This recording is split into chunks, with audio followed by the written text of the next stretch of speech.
테마의 수남매들에서도 좀 힘이 약해지지 않았나라는 생각이 듭니다. 현실적으로 그 반도체 클러스터가 등장하게 된다면 현실적인 대안은 아마 내가 지금 오랐던 이 종목이 안 사더라도 조정 후에 매수의 기회를 준다라는 것을 알게 돼요. 올해에는 좀 새로운 분위기의 시장을 준비하려고 하는 모습이 나오지 않나라는 생각이 듭니다.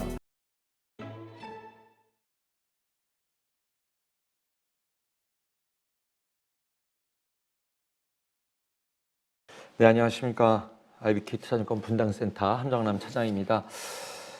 오늘 1월 15일 시장 분위기가 녹록지가 않습니다. 참 시장이 쉽지가 않네요. 좋은 섹터들이 여기저기서 기회를 주는 것 같은데 요즘 시장이 좀 단타가 무성한 시장인 것 같습니다.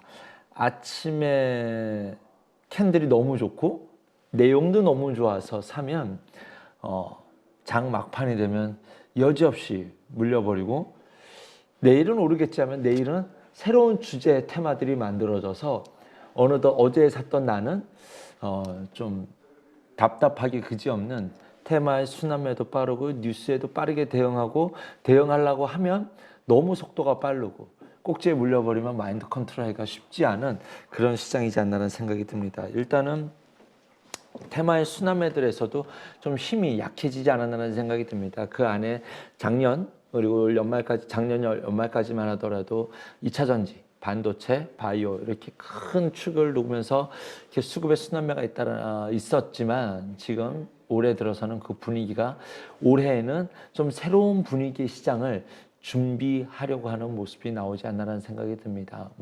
2024년 첫 방송이다 보니 올해 갖고 있는 큰 틀의 뷰를 본다면 일단은 미국 대선이라든가 미중 간의 감정 이런 분업화의 더 격정적인 싸움 이러한 것들 그 다음에 지금 중동 지역에서의 분쟁 이러한 것들이 지수를 막 긍정적으로 말씀드리기는 쉽지 않은 시장의 영역에 지짐하지 않았나라는 생각이 듭니다. 하지만 글로벌 지수 대비해서 한국 증시는 억울하다 할 정도로 별로 오른 것이 없어서 지수 자체에 큰 의미를 부여하고 재미있을 것 같지는 않지만 지금까지 보지 않았던 우리가 좀 관심이 없었던 분야에서는 다양하게 트레이딩 할 수 있을 만한 먹거리는 충분히 나올 수 있을 그럴 만한 시장이지 않나라는 생각이 듭니다. 오늘 증시로 봤었을 때는 5G 관련된 종목들이 그런 섹터들이지 않았나라는 생각이 들어요. 그래서 단기적으로 시장의 좀 방향성에 대해서는 외국인이 지금 아직 금리 인하를 시작하지 않은 시점에서 외국인들은 작년에 패시브 자금은 충분히 좀 담아진 상태에서 짧은 시장의 방향성은 기관의 어떤 수급에 좀 좌지우지되고 있지 않나라는 생각이 듭니다. 시장의 전반적으로서는 지수는 재미없다. 삼성전자가 작년에 너무 빨리 축포를 너무 요란하게 올라왔다가 지금 빠르게 안정을 찾았습니다. 삼성전자를 바라보는 지금부터는 종목 장세이다 보니 종목 하나하나씩 각대전 들어서 좀 말씀을 드려보도록 하겠습니다.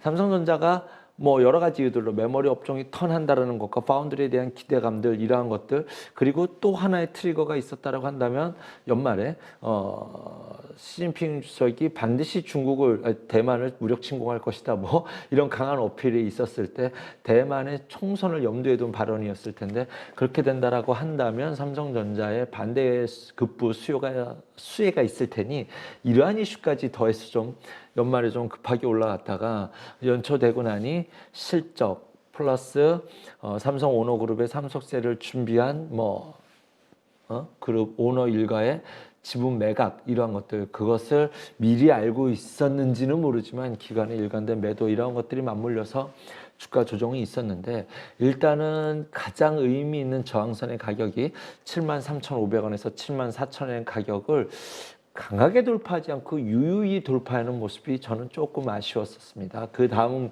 가장 의미 있는 마디 가격이 8만 원이었는데 제 내심 바람은 한 8만 2, 3천 원을 터치하고 조정을 주는 것이 제가 바랬었던 이상적인 기술적 분석의 기대였는데 8만 원을 찍어보지도 못하고 두드려보지도 못하고 밀렸으니 조금 우리가 바랬었던 삼성전자의 파동보다는 조금 약하구나.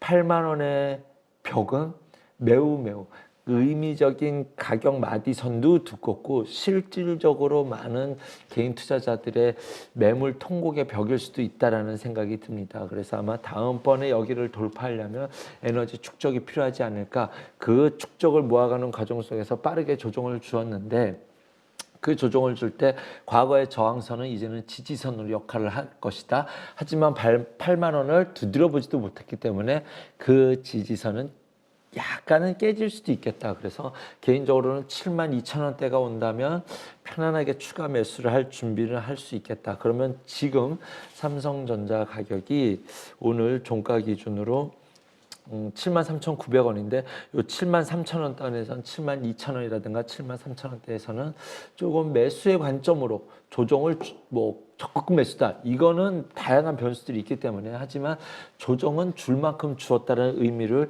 부여할 수 있을 만한 자리로 판단해 볼 수 있을 것 같습니다.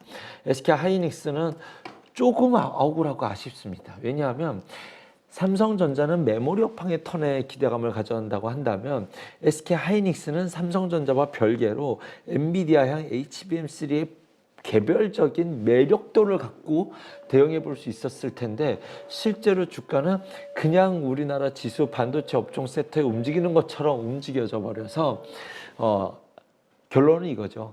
엔비디아 오를 때 너는 좀 다르게 움직였어야 되는데 라는 억울함. 이렇게 된다라고 한다면 이 자리에서는 뭐 결국 지수의 움직임 플레이와 함께 더불어서 움직이는 그림을 그리고 봐야 되지 않을까라는 생각이 듭니다. LG 에너지 솔루션까지 좀 지켜보겠습니다. 실적 기대했었던 부분 대비 너무 안 좋았다라는 건가? LG 에너지 솔루션만 딱 놓고 매질을 할 수도 없습니다. 테슬라도 지지해줬어야 될 지지의 선에서도 테슬라 또한 흘러내리고 있기 때문에 2차 전지는 각계 전투를 하셔야 된다는 것을 다시 한번 염두에 두셔라 라고 말씀을 드리면서 제가 좀 관심을 갖고 지켜보고 있는 섹터에 대해서 좀 여러 가지 우후죽순 관심을 갖고 있는 반도체부터 좀 말씀을 드려볼까요? 일단은 반도체 섹터 내에서 삼성전자가 이번에 실적이 좋지 않게 나왔지만 실제로 메모리 쪽은 나쁘지 않았다라고 생각이 듭니다.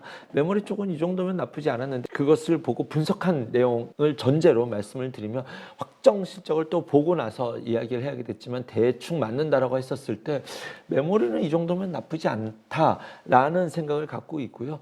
그렇게 봤었을 때 비메모리가 안 좋았다는 뜻인데 확정 실적을 발표할 때 삼성전자는 또 비전도 발표하게 될 때 앞으로 비메모리는 정말 잘할 거예요 라는 부분과 파운드리 쪽에서 적극적으로 앞으로의 성장 전략에 이러한 우리는 앞으로 잘해낼 것이라는 비전 전략을 제시하게 될 때 디자인 하우스는 상당히 오랫동안 좀 여전히 관심을 갖고 지켜볼 수 있을 섹터다라고 보고 있습니다. 근데 가온칩스가 현재 저 개인적으로 대장 종목입니다. 디자인 하우스가. 근데 너무 변동성이 크게 데이 트레이딩을 하는 모습이 듭니다. 아침에 뻗쩍 올랐다가 쭉 밀리고 다시 종가 때 좀 지켜내려고 하는 모습이 반복적으로 일어나고 있는데 예의주시해서 보셔야 될 종목 1번 디자인하우스, 그 다음에 에이징랜드 두 번째 종목, 그 다음에 AD 테크놀로지 네 종목이잖아요. 그 다음에 과거에는 이제 코아시아가 있었는데 코아시아가 이제는 주가적인 측면에서는 여기에 동조해서 움직이고 있지 못하고 있기 때문에 저에게는 탈락된 종목이라고 말씀드려야 될 것 같고요. 가온치스를 대장으로서 이 디자인 하우스는 여기에 좀 일희일비하지 마시고 좀 중장기적인 관점에서 계속적으로 지켜가 볼 수 있을 만한 반도체와 연결돼서 앞으로 삼성전자가 새로운 밸류에이션을 줘야 된다라고 한다면 이쪽은 디자인하우스는 반드시 함께 움직여보고 지켜볼 수 있을 만한 종목이지 않나라는 생각이 듭니다. 그 외에는 그 밖에는 저는 이제 남들이 보지 않는 오랫동안 소외된 섹터, 그 다음에 바닥에 있는 종목 이런 종목들에서 트레이딩하는 것이 저에게 잘 맞기도 하고 특화되어 있기도 합니다. 그런 섹터로 간다면 지금 이번에 좀 굉장히 저는 의미 있게 보는 것이 5G 관련된 종목도 그렇게 보고 있고요.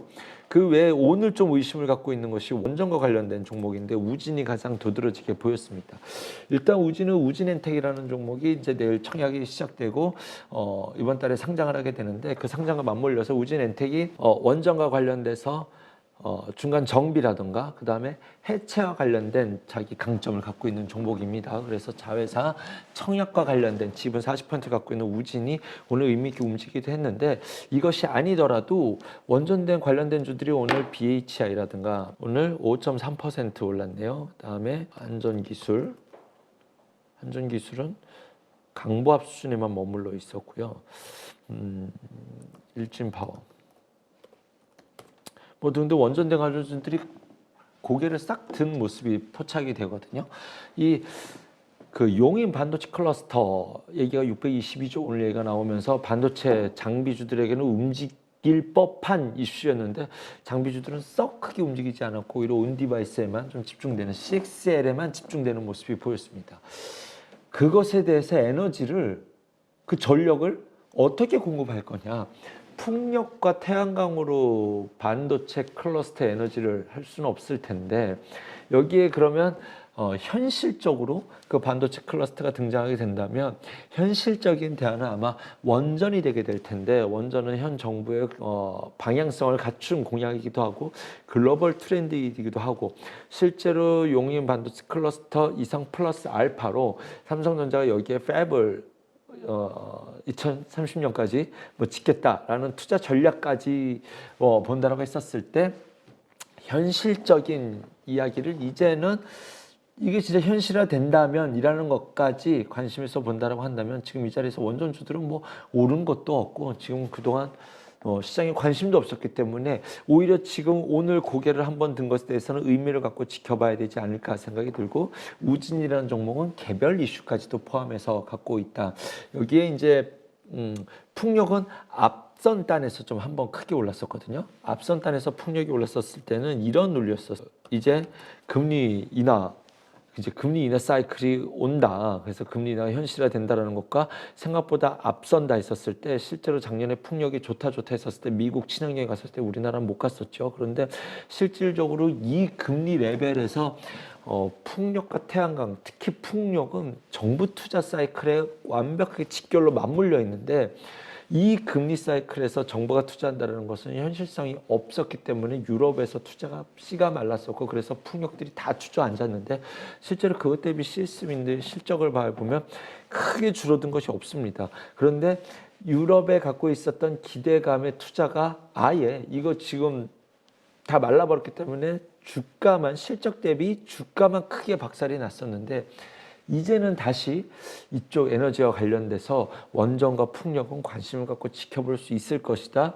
금리 인하가 생각보다 빠른다라는 뉴스가 떴었을 때 가장 먼저 움직인 것이 풍력이었다라는 점 염두에 두시고, 그 다음에 무엇이 움직일까? 태양광은 고개만 한번 들었다. 저는 개인적으로 태양광은 HD 현대에너지솔루션 하나로 보고 있는데, 고개 한번 들었다 정도로만 보시면 될 것 같습니다. 개인적으로 OCI는 폴리실리콘은 중국과 경합이, 이게 중국 독점이라고 보시면 될 것 같습니다. 폴리실리콘은 저에게는 중국 독점이기 때문에 그냥 전향이고, 이제 태양광에 대해서 한번 본다라고 한다면 저는 HD 현재 에너지 솔루션 하나로 보고 있고, 요것도 바닥에서 수급의 턴은 나왔네 라는 것과, 풍력이 가장 빠르게 움직였었네, 원전도 이제는 지켜볼 때가 됐다라는 것들로 봤었을 때, 금리가 인하되는, 실질적으로 금리 인하가 시작된다면, 이번에 CPI 발표하고 잉여물 금리가 떨어졌죠.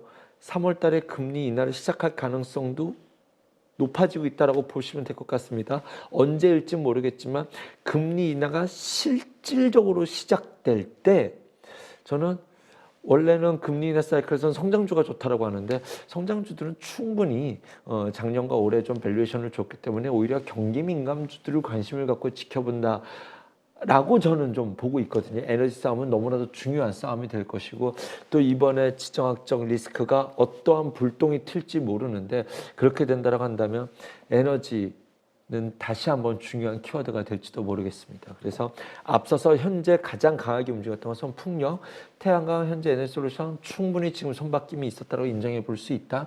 원전도 이제 용인의 반도체 클러스터가 그렇게 팹이 들어선다면 그 에너지, 예전에 300조 얘기 나왔었을 때 그 에너지를 삼성전자가 짓게 될 5개 팹을 현실하기 위해서는 원전만 5개 들어가야 된다라는 분석 평가가 있었거든요.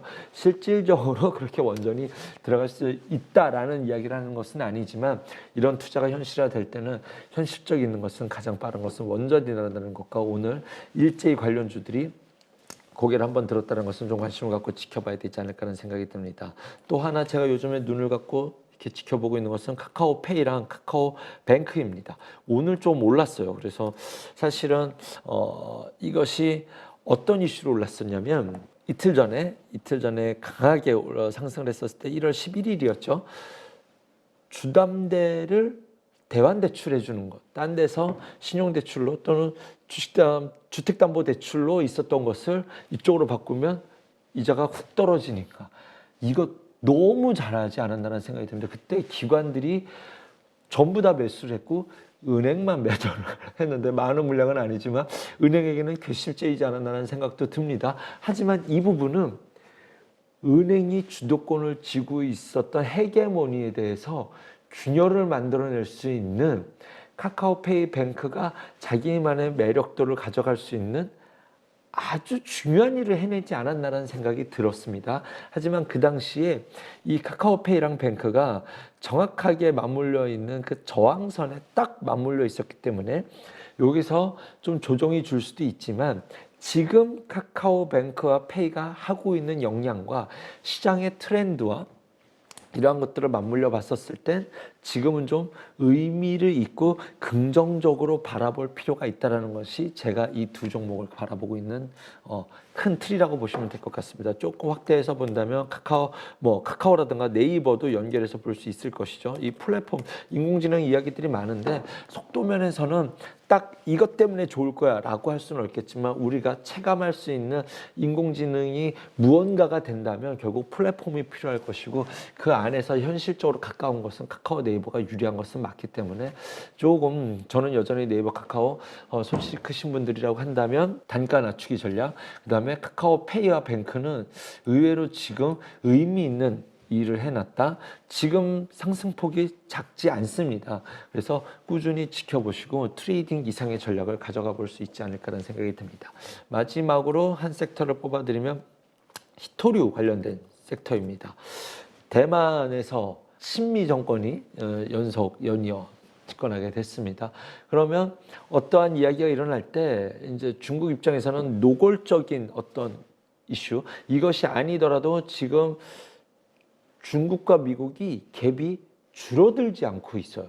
이 갭이 줄어들지 않고 있어서 반도체에서도 ASML 장비만 반입금지시켰다가 지금 전체 다 반입금지시키고 이러다 보니 우리 삼성전자도 이제 빠지고 있는데 거기서부터 트리거가 준비가 시작이 됐던 거였죠.